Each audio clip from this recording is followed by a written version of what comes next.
गोपिका जीवनस्मरणं गोविन्द गोविन्द श्रीहरये नमः। एवं देवचतुर्दशात्मकजगत् रूपेण जातः पुनः दस्योत्वं खलु सत्यलोकनिलये जातोऽसि ताता स्वयं यंशं सन्धिहिरण्यगर्भमखिल त्रैलोक्यजीवात्मकं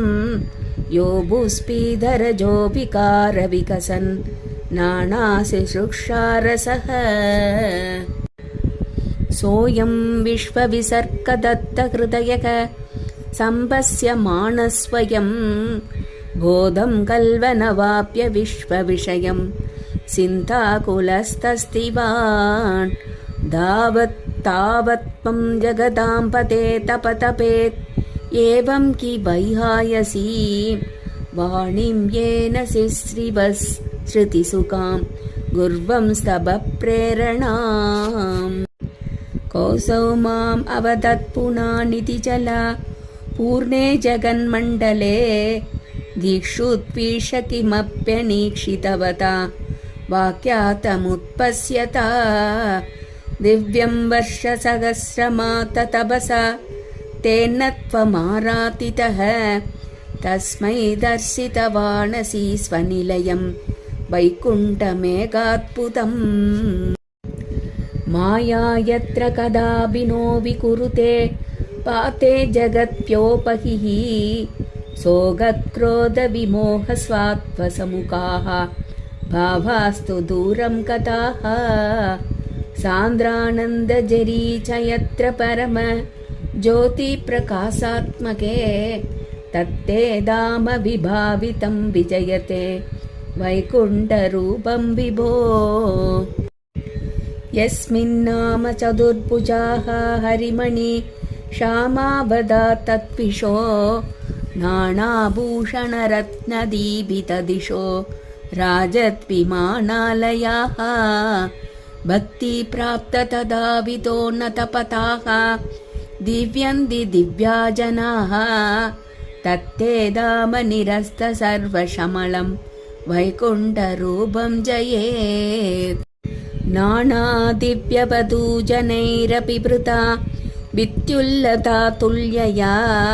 विश्वोन्मादनहृत्यगात्रलतया विद्योदिता शान्तरा त्वत्पादाम्बुजसौरभैककुतुकाल् लक्ष्मी स्वयं लक्ष्यते यस्मिन् विस्मयनीय दिव्यविभवां तत्ते पदं देहि मे तत्रैवं प्रतिदर्शिते निजपते रत्नासनाद्यासितं भास्वत्कोटिलसत्किरीटकडकात् या कल्पति प्राकृती श्रीवत्साङ्गितमात्तकौस्तुभमणि छायारुणं कारणं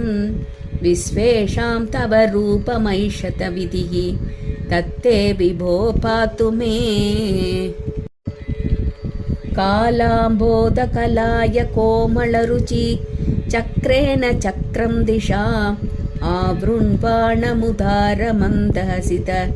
स्यन्दप्रसन्नाननं राजत्कम्बुकदारिपङ्कजधर श्रीमद्भुजामण्डलं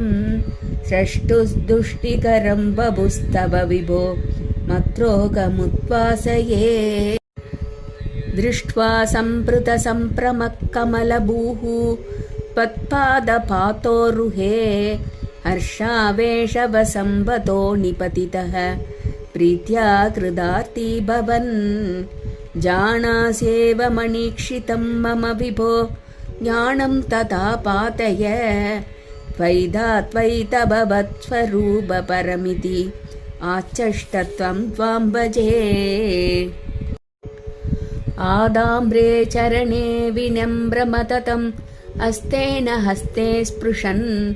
बोधस्ते भविदान सर्गविधिभिः बन्धो विजञ्चायते इत्याभाष्यकिरं प्रदोष्य नितरां दच्चित्तकूटस्वयं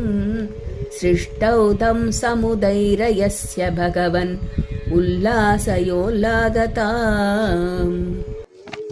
गोपिका जीवनस्मरणं गोविन्द गोविन्द। श्रीहरये नमः।